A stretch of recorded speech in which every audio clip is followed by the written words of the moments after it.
Hello, this is Chef John from foodwishes.com with beef stroganoff.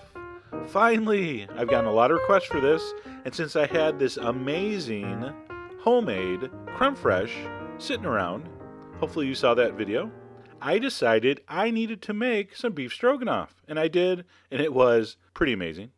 All right, so you're going to need 2 pounds of beef chuck. Talk to your butcher. They are very nice. I told him I was making beef stroganoff, and I asked if I could have a piece that came from a single muscle or as close to it as possible. That way you don't get any weird like pieces of membrane going through or big sections of fat.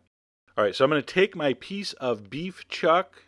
I'm going to cut it in like, I don't know, 1/2 inch to 3/4 of an inch thick steaks, and then just cut it in like 1/2 inch width pieces. I think the French term for that cut is baton, but I call it little strips of beef.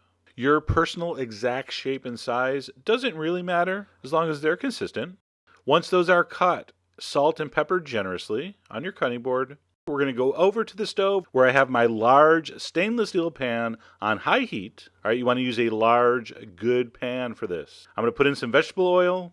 As soon as it starts to shimmer and almost smoke, I'm going to throw in my meat. Now, you always hear on TV, don't crowd the pan. You know what? For this cut of meat, for this recipe, you can crowd the pan. What happens when you crowd the pan, as you can see, is before it all browns nicely, the water's released and it starts to sort of simmer in its own juices. This would be terrible for certain cuts of meat. But because we're using chuck, and this is going to simmer for a long time and get tender, it's okay.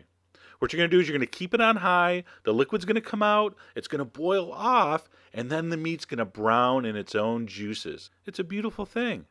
All right, look at that. Perfect.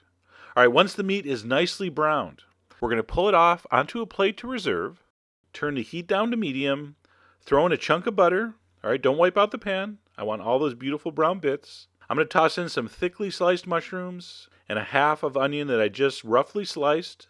We're going to give that a nice big pinch of salt. I'm going to saute that in the butter on medium heat until nicely browned. And one thing that happens when we do this kind of technique, the mushrooms also give off some liquid along with the onions, which kind of deglazes the pan a little bit, and those mushrooms start to absorb all that beautiful flavor from the beef drippings. Once that's all nicely browned, I'm going to add a couple cloves of garlic, just give it a swirl for about 30 seconds. I'm going to throw in a tablespoon of flour. I'm going to stir that in and cook that for another minute or two. And then our liquids. I'm going to go with some dry white wine. Pretty much anything will work, anything drinkable. Some beef or veal stock, and I'm just going to let that come up to a simmer. Again, we're still on medium heat. It's going to thicken up a little bit.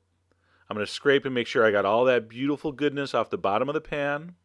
I'm going to add my beef back in. A little more beef or veal stock. All the measurements will be on Food Wishes, of course.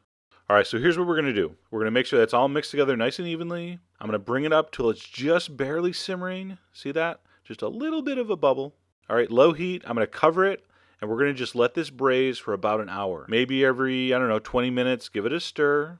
Now, depending on your beef and how you cut it, this is going to take a little more or a little less time. So you're going to have to play it by ear.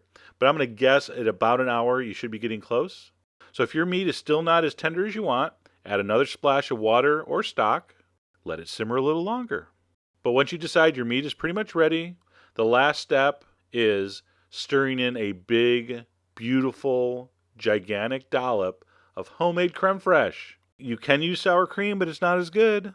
Sour cream can curdle and separate when it gets hot, so really, I want you to make your own creme fraiche. Watch the video. It was so easy and amazing. Now, of course, anytime we do dishes like this, it's up to you to adjust. Do you want it saucier?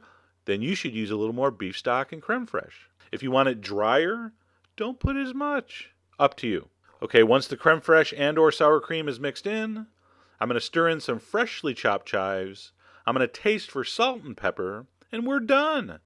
I highly recommend it gets served over beautifully buttered noodles. I like those big, fat, wide egg noodles. So delicious. All right, time to taste this amazing Russian recipe.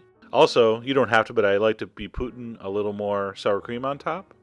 Then I'm going to be putting the fork in to taste it. And yes, I agree, one Putin joke would have been plenty. This is just one of my favorite beef recipes of all time.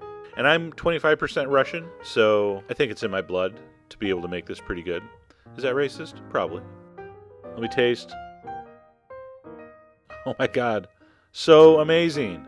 So anyway, head on over to foodwishes.com where you'll find all the ingredient amounts, as usual. And as always, enjoy.